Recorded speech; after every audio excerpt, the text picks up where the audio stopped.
Imperialismo, iluminismo e discurso civilizatório.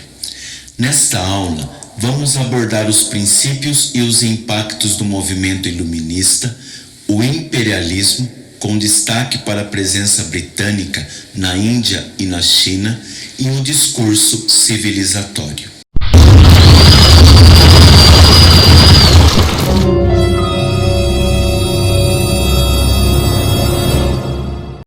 A máxima do filósofo alemão Kant, sapere aude, ouse saber, ou tenha coragem de fazer uso do seu próprio entendimento, é emblemática do esforço iluminista de inspirar todos e cada um a exercer a racionalidade de forma independente, sem a tutela da Igreja ou do Estado, questionando determinações autoritárias, tradições dogmáticas e formas de pensar pré-determinadas.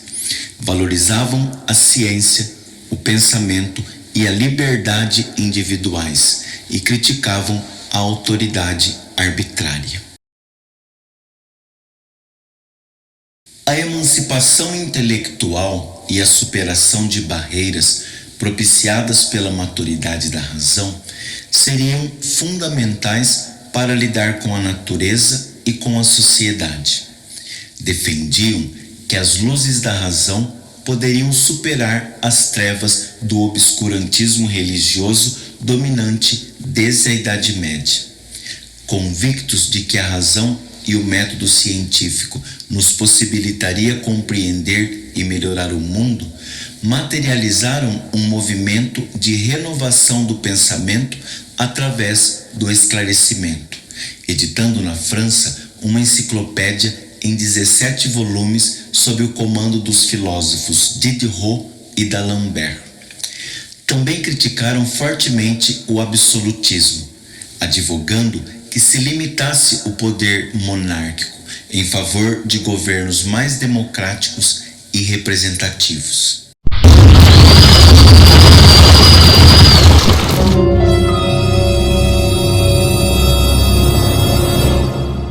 O movimento iluminista se originou na Europa, especialmente na França, durante os séculos XVII e XVIII.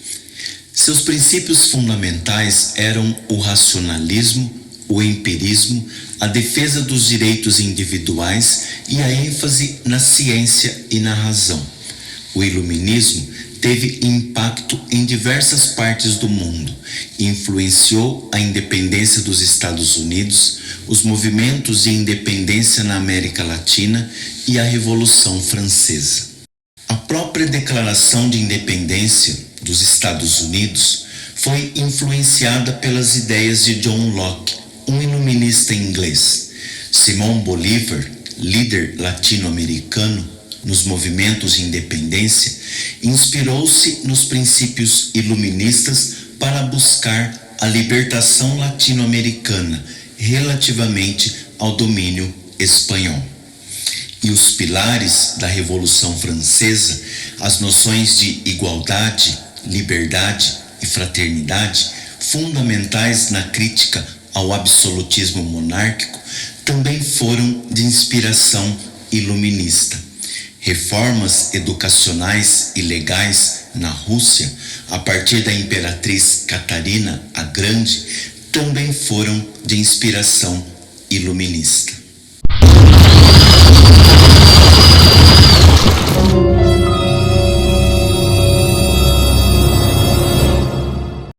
A era do imperialismo é o período que vai do final do século XIX ao início do século XX, no qual as potências europeias e também os Estados Unidos e o Japão tentavam expandir seus impérios coloniais em várias partes do mundo. Nas últimas décadas do século XIX, vários países haviam se industrializado, tornando-se grandes potências, as quais passaram a explorar cada vez mais acentuadamente a parte não industrializada do planeta, dividindo entre si, fazendo uma partilha, retalhando locais a serem explorados, a partir dos seus territórios, matérias-primas, mão de obra barata ou escravizada e mercado consumidor. E a disputa pelos territórios colonizados, repartidos entre as potências, acabou se configurando como uma das causas principais da Primeira Guerra Mundial. Aliás, na visão de Lenin, esse imperialismo ou neocolonialismo era justamente o que assegurava às potências capitalistas o domínio dos grupos monopolistas internacionais constituídos por grupos de empresários que arrancavam dos adversários e rivais qualquer possibilidade de concorrência ou competição. Uma estratégia crucial para os grupos monopolísticos garantirem seu domínio econômico e competitivo. Segundo Lenin, seria a exportação de capitais para mercados coloniais, o que facilitava a eliminação de concorrentes pelos processos monopolísticos.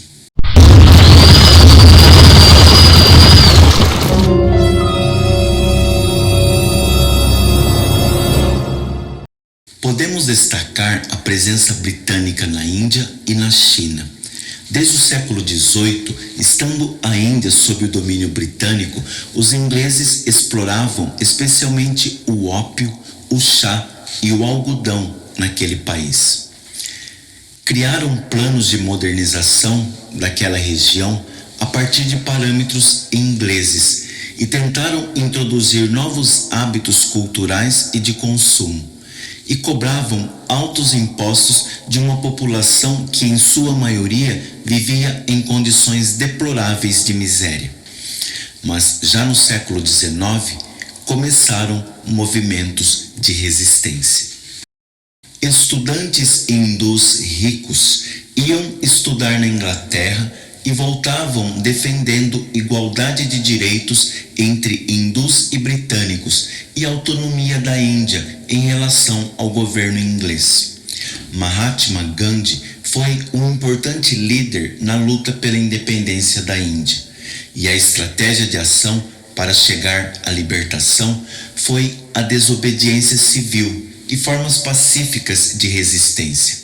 No caso da China, as relações comerciais foram estabelecidas desde o século XVII, mas apenas no século XIX os ingleses começaram a vender ópio produzido na Índia para a China. Devido às consequências negativas para a saúde dos chineses que consumiam a droga, o consumo do ópio foi proibido na China, e isso ocasionou uma guerra que durou de 1839 a 1842, conhecida como Guerra do Ópio. A vitória dos ingleses abriu caminho para a dominação através da abertura de 5 portos e administração direta de Hong Kong pelos britânicos, concessões que foram firmadas no Tratado de Nanquim em 1642. 2 outras guerras do ópio se sucederam, uma em 1857, outra em 1860. A China foi obrigada a abrir 11 portos de comércio.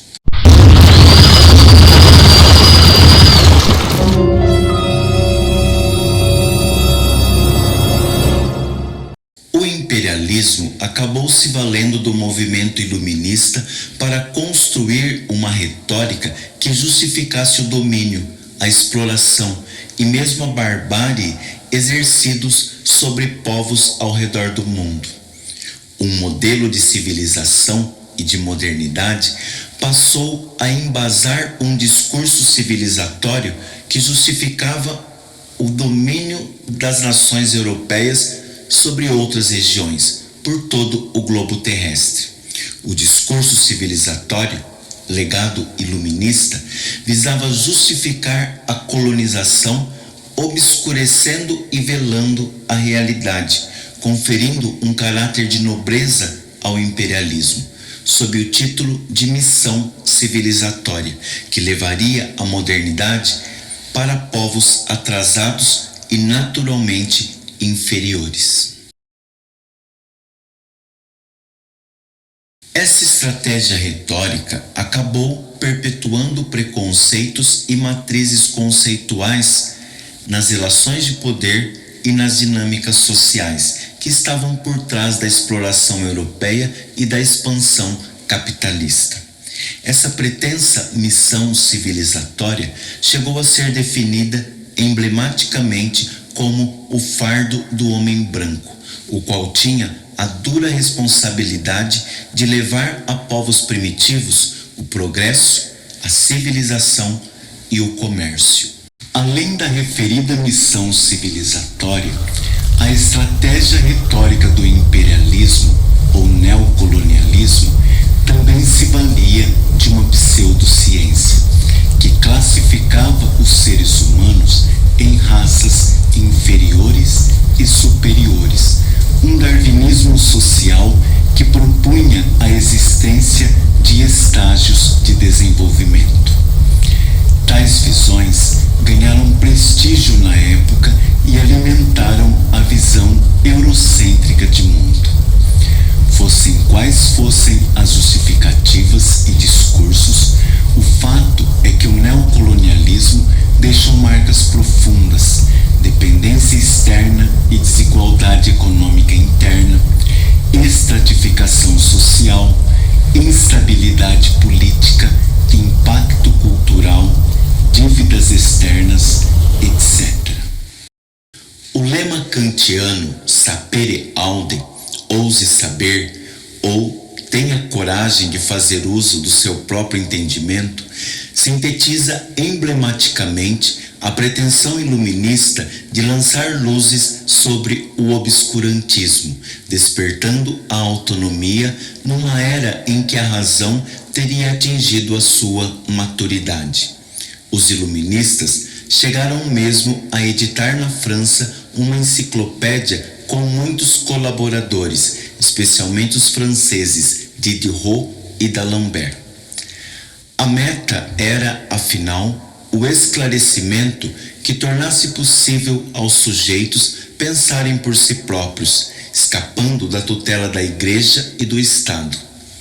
Ideólogos das potências imperialistas do final do século XIX e início do século XX se inspiraram no iluminismo para formular a tese do discurso civilizatório, o fardo do homem branco, segundo o qual europeus teriam a missão de levar a modernidade e a civilização para o resto do mundo.